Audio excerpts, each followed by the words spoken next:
तीसरा प्रश्न, भगवान जिसे चाहो वह ठुकराता क्यों है? क्योंकि प्रत्येक व्यक्ति को आत्मरक्षा का अधिकार है। तुम्हारी चाहना दूसरा भागता होगा कि बचो भाई, ये आदमी आया।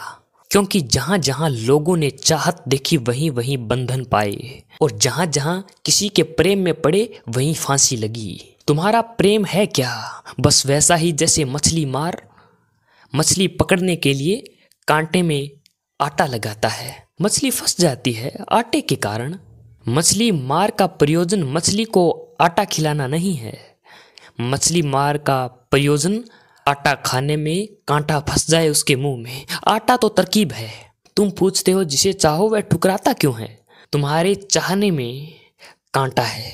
तुम सोचते हो आटा ही आटा है, लेकिन तुम जरा गौर से विचारो, तुमने जिसको चाहा उसका जीवन दुखमय बना दिया या नहीं?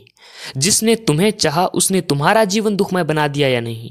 इस प्रेम के नाम पर जो चलता है, इसमें फूल तो कभी कभार खिलते हैं, कांटे ही कांटे पलते हैं। कभी 100 में से एकाध मौके पर कभी फूल की झलक मिली हो तो मिली हो। 99% मौकों पर तो कांटा चुभा और बुरी तरह चुभा और नासूर बना और घाव छोड़ गया।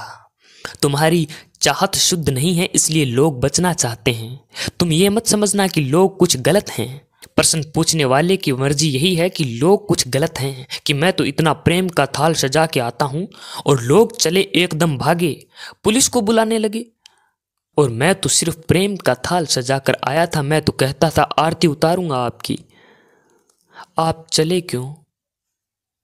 तुम्हारे प्रेम के थाल में जहर है, हर वासना में जहर है। तुम अपनी वासना को प्रार्थना बनाओ, फिर कोई नहीं भागेगा, फिर लोग तुम्हें खोजते आएंगे, तुम्हारे पास बैठकर शांति पाएंगे, तुम्हारी छाया में विश्राम पाएंगे, तुम्हारी आंख उन पर पड़ जाएगी, वह धन्य भागी हो जाएंगे।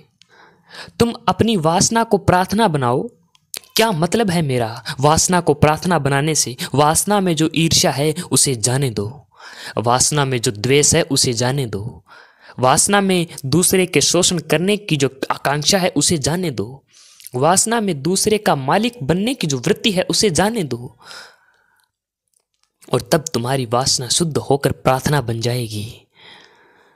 तब तुम दोगे और उत्तर में कुछ भी ना पाओगे। तुम प्रेम दोगे और उत्तर में कुछ भी ना मांगोगे, तब तुम्हारे प्रेम में आटा होगा, कांटा नहीं होगा। ये कुछ छोटी छोटी घटनाएं हैं जो आप समझे।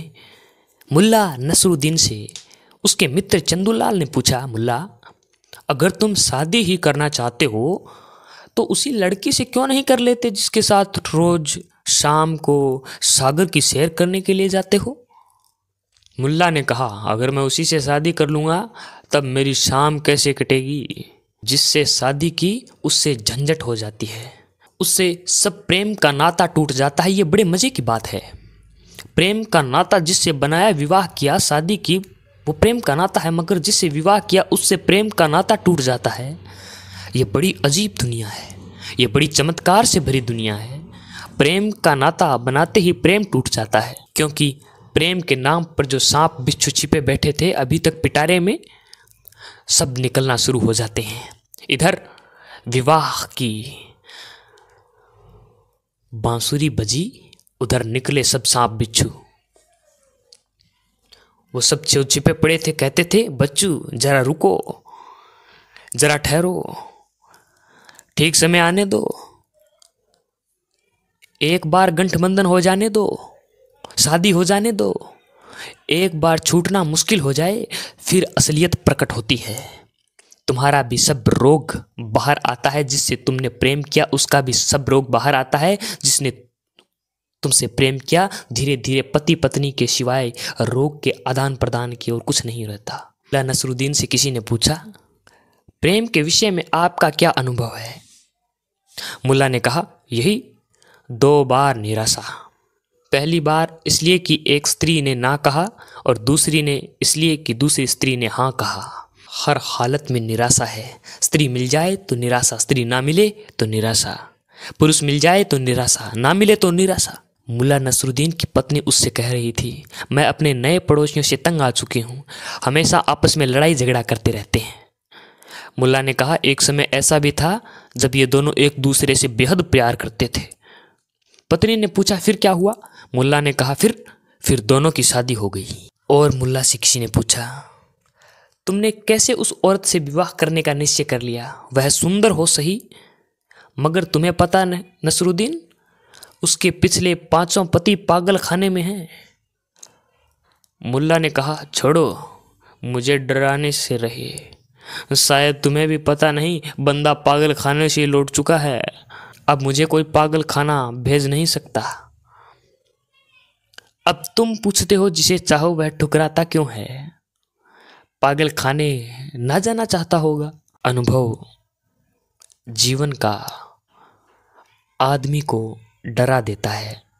बुद्धिमान होगा जो तुम्हें ठुकरा देता है।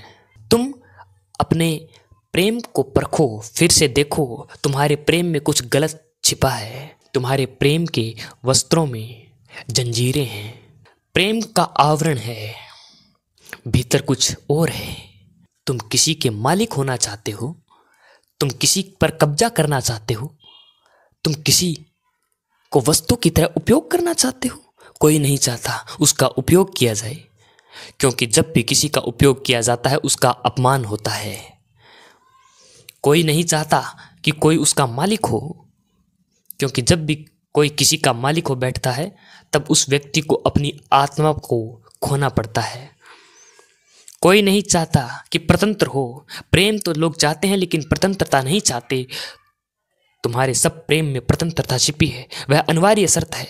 वह ऐसी शर्त है कि लोग डरने लगे, लोग भयभीत होने लगे, लोग घबराने लगे। तुम अपने प्रेम को शुद्ध कर लो, तुम उसे प्रार्थना बनाओ। तुम दो और मांगने की इच्छा मत करो, और तुम जिसे दो उस पर कब्जा ना करो, और तुम जिसे दो उससे अपेक्षा धन्यवाद की भी मत रखो। उतनी अपेक्षा भी सौदा है। और तुम दो क्योंकि तुम्हारे पास है। और मैं तुमसे कहता हूं, तुम दोगे तो 1000 गुना तुम्हारे पास आएगा, मगर मांगो मत। भिखमंगों के पास नहीं आता, सम्राटों के पास आता है। जो मांगते हैं उनके पास नहीं आता। तुम मांगो ही मत। एक बार यह भी तो प्रयोग करके देखो कि तुम चाहो और दो, मगर मांगो मत। नेकी कर और कुएं में डाल। पीछे लौट के ही मत देखो, धन्यवाद की भी प्रतीक्षा मत करो, और तुम पाओगे कितने लोग तुम्हारे निकट आते हैं, कितने लोग तुम्हारे प्रेम के लिए आतुर हैं, कितने लोग तुम्हारे पास बैठना चाहते हैं, कितने लोग तुम्हारी मौजूदगी से अनुग्रहित हैं। मगर अभी तुम्हारी मौजूदगी बड़ी जहर भरी है। अभी जब भी तुम हाथ फैलाते हो दूसरे डरने लगते हैं, क्योंकि तुम्हारे हाथ में उन्हें फांसी का फंदा दिखाई पड़ने लगता है।